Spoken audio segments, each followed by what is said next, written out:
Something in between के 68th episode में आप सभी का स्वागत है। शुक्रवार को प्रधानमंत्री नरेंद्र मोदी ने संयुक्त राष्ट्र को संबोधित किया। इस दौरान भारत में कोरोना के जंग पर भी बोले। कहा कि देश में कोरोना के खिलाफ जन जागरण चल रहा है। उन्होंने मृत्यु दर कम होने का हवाला देते हुए दावा किया कि देश में कोरोना के खिलाफ जंग सही रास्ते पर है। प्रधानमंत्री उस दिन ये दावा कर रहे थे जब देश में प्रतिदिन कोरोना संक्रमितों की संख्या 34,000 पहुंच गई थी और एक ही दिन में 600 से अधिक लोगों ने जान गंवाई थी। ऐसे में क्या हम दावे से कह सकते हैं कि देश में कोरोना के खिलाफ जंग सही रास्ते पर है? यह सही है कि देश में ठीक होने की दर दुनिया के अन्य देशों के मुकाबले ज्यादा है, मगर क्या इसी तथ्य के आधार पर हम इस महामारी के खिलाफ जंग को लेकर अपनी पीठ थपथपा सकते हैं? यह ठीक है कि देश में ठीक होने की दर 70% के आसपास पहुंच गई है, मगर हम इस महामारी से होने वाली मौतों की संख्या में आई उछाल पर मौन है। मार्च से जुलाई महीने तक मृत्यु दर में 120 गुना से अधिक की उछाल आई है। बीते 3 दिनों से प्रतिदिन 600 से अधिक लोग इस महामारी का शिकार होकर जान गंवा रहे हैं। सवाल टेस्टिंग का भी है। प्रति व्यक्ति टेस्ट के हिसाब से हमारा देश दूसरे देशों के सामने कहीं नहीं ठहरता। हम दुनिया को नहीं बताते कि सीमित संख्या में हो रहे टेस्टिंग के बावजूद करीब 11% लोगों की रिपोर्ट कोरोना पॉजिटिव आ रही है।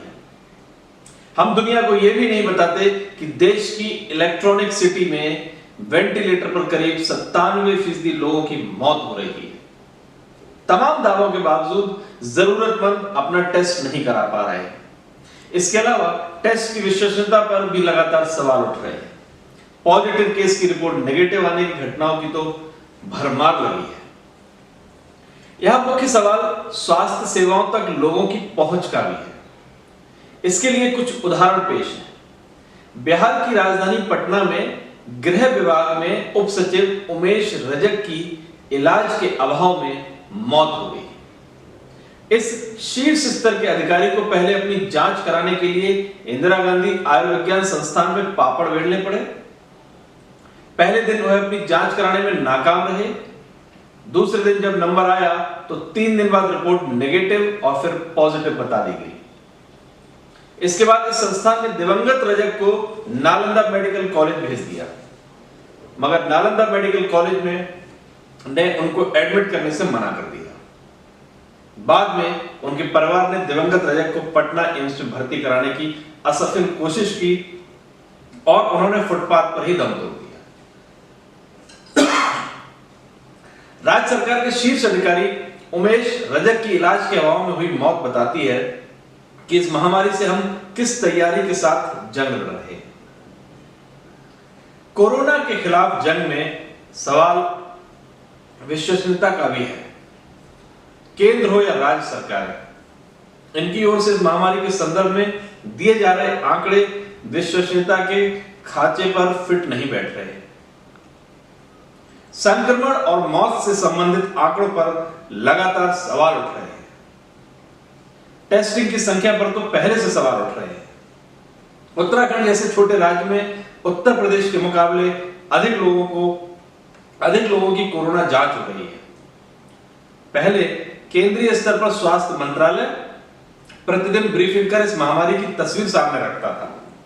तब यहां तक बताया जाता था कि देश के किस अस्पताल में कितने मरीज हैं। यहां तक कि वेंटिलेटर पर गए मरीजों की भी राज्यवार अस्पतालवार संख्या बताई जाती थी, मगर बीते 1 महीने से भी अधिक समय से कोई ब्रीफिंग नहीं हो रही है। हर दिन एक प्रेस विज्ञप्ति जारी कर दी जाती है। ब्रीफिंग न होने के कारण मीडिया सवाल पूछने से भी वंचित है। केंद्र और राज्य सरकारों ने कोई ऐसा तंत्र नहीं बनाया जहां प्रेस विज्ञप्ति के अतिरिक्त अन्य जानकारियां हासिल की जा सके। एक पंक्ति में कहे तो किसी को कुछ नहीं पता कि वाकई कोरोना के खिलाफ जंग में आखिर हो क्या रहा है। अब दिल्ली का ही उदाहरण लीजिए। 3 हफ्ते पूर्व राजधानी में हालात बेकाबू होने जैसे हालात बने थे। अचानक न सिर्फ कोरोना संक्रमितों की संख्या तेजी से घटी, बल्कि स्वस्थ होने वालों की संख्या में भी अविश्वसनीय सुधार हुआ। दावा है कि दिल्ली के 90% कोरोना संक्रमित मरीज अब ठीक हो चुके हैं। राज्य सरकार हालात के काबू में होने का दावा कर रही है, मगर विशेषज्ञ बताते हैं कि सब टेस्ट के तरीके का कमाल है। मतलब पहले कोरोना की जांच आरटी-पीसीआर से होती थी, यह विश्वसनीय माध्यम है। अचानक इसके बदले एंटीजन टेस्ट की शुरुआत हुई, जिसे विश्वसनीय नहीं माना जाता। स्वस्थ होने की दर में अचानक आई तेजी और मरीजों की अचानक घटती संख्या की वजह आरटी-पीसीआर की जगह एंटीजन टेस्ट को बताई जा रही है। हालांकि मुख्यमंत्री अरविंद केजरीवाल कहते हैं कि समय पर चिकित्सा सुविधा उपलब्ध कराने के अलावा टेस्ट की संख्या बढ़ाकर हालात को नियंत्रित किया गया है।